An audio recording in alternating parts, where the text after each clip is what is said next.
ٹینکوں سے تجھے پائمال کیا گیا، ساری دنیا کو تیری خبر پہنچ گئی،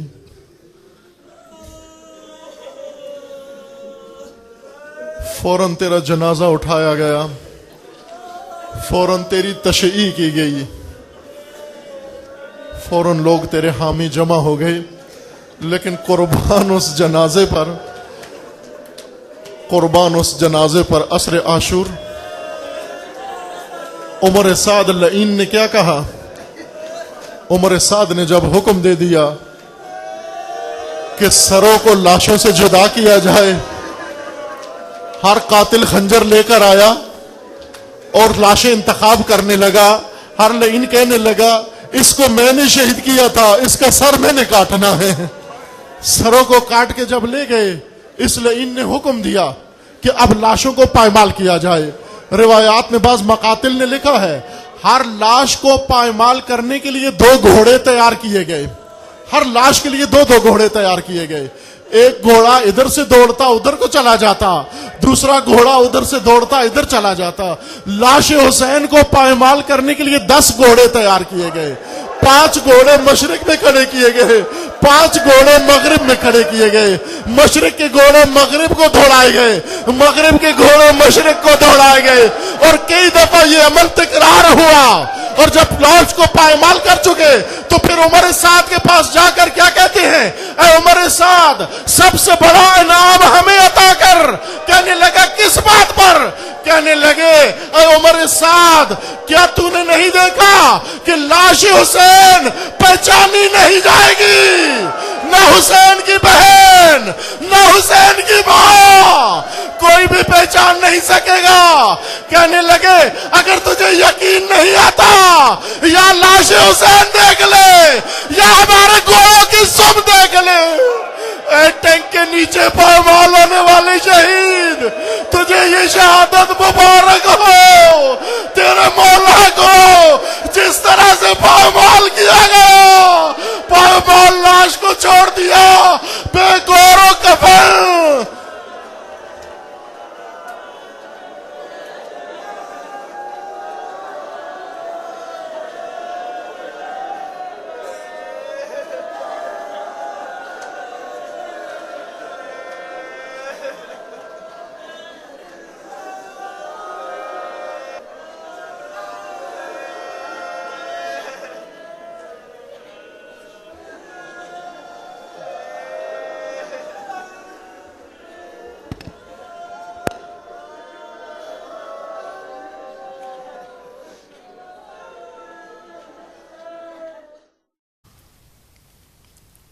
اور وہ کشکول ذلت لے کے گلی گلی نہ گھوما جائے، اور اس طرح شہید کے بارے میں یہ احساس نہ پھیلایا جائے،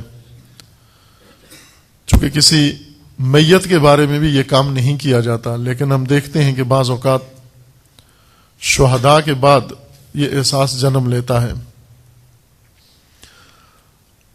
یہ سلسلہ شہادت، یہ کاروان شہادت جاری ہے، نہ یہ پہلا حادثہ ہے اور نہ آخری حادثہ ہے۔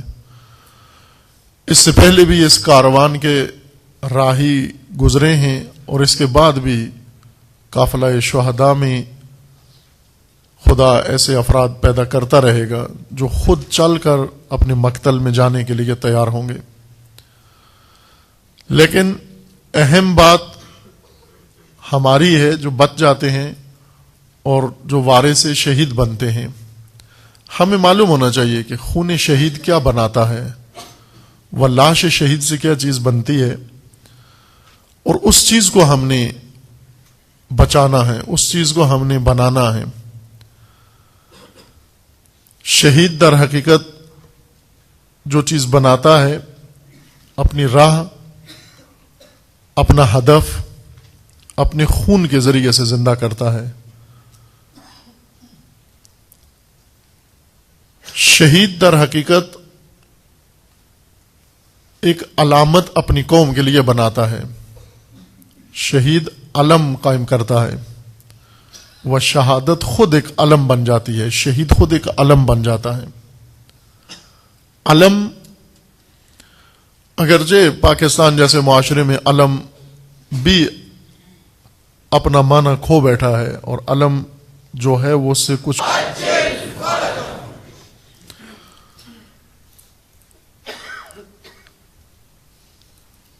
یہ مجلس جس طرح معنون ہے اس عنوان سے کہ تکریم شہدائے پارا چنار جنہوں نے جمعہ خونی نے گزشتہ میں جام شہادت نوش کیا ہے اور لقاء پروردگار کے عظیم مرتبہ پر فائز ہوئے ہیں، ان کی یاد میں برپا ہے، ان کی تکریم و تعظیم کے لیے برپا ہے۔ اسی مناسبت سے آپ کی خدمت میں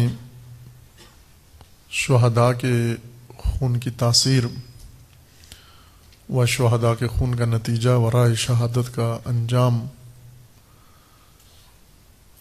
آپ کی خدمت میں عرض کرنا ہے۔ عزیزان، عموماً اگرچہ قرآن نے ہماری غلط فہمیاں شہداء کے بارے میں برطرف کی ہیں، لا تحسبن الذین قتلوا فی سبیل اللہ اموات بل احیاء عند ربہم یرزقون فارحین بما آتاہم اللہ من فضلہ وَيَسْتَبْشِرُونَ بِالَّذِينَ لَمْ يَلْحَقُوا بِهِمْ أَنْ لَا خَوْفٌ عَلَيْهِمْ وَلَا هُمْ يَحْزَنُونَ۔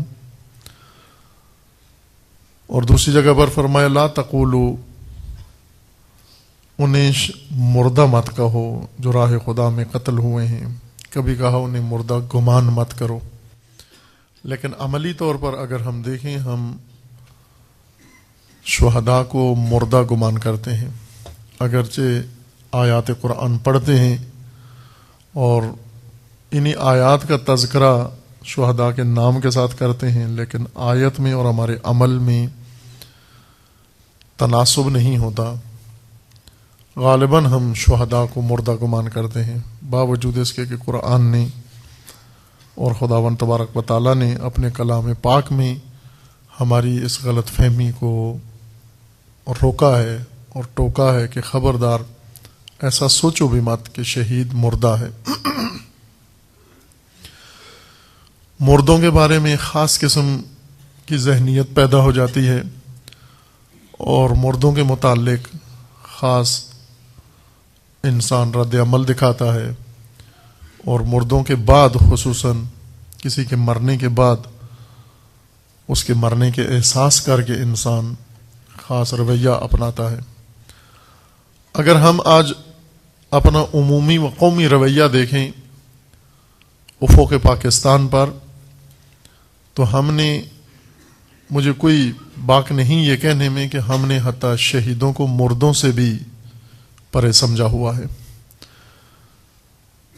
مردہ وہ لوگ جو عام طبعی موت اس دنیا سے گزر جاتے ہیں وہ مردہ ہیں، لیکن بعض اوقات رویے ایسا بتاتے ہیں کہ گویا شہداء کو ان مرحومین و ان مردگان سے بھی پرے سمجھا جاتا ہے،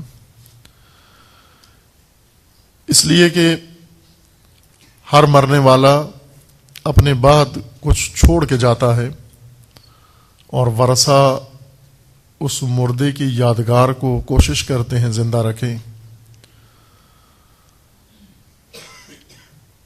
ہر مرنے والا اپنے بعد کچھ چھوڑ جاتا ہے، کچھ لوگ اپنے بعد فقط یتیم چھوڑ جاتے ہیں، کچھ لوگ اپنے بعد کوئی کار خیر چھوڑ جاتے ہیں۔ اعوذ باللہ من الشیطان الرجیم، بسم اللہ الرحمن الرحیم، الحمد للہ والصلاة والسلام علی رسول اللہ وآلہ آل اللہ،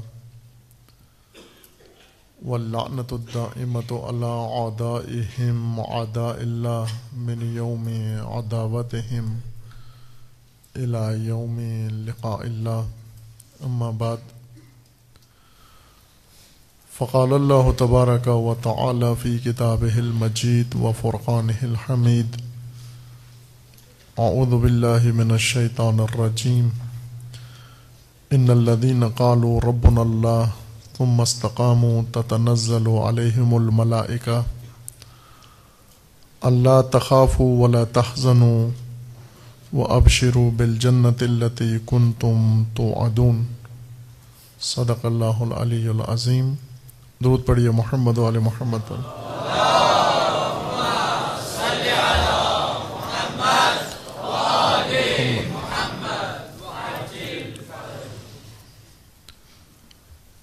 تمام شہداء اسلام و بالخصوص شہداء راہ ولایت و امامت و بالاخص سرزمین پاکستان میں اور خاص کر گلگون سرزمین پارا چنار کے شہداء کی سربلندی کے لیے اور ان کی ارواح کی سرور و مسرت کے لیے بلند آواز سے صلوات پڑھیے محمد والے.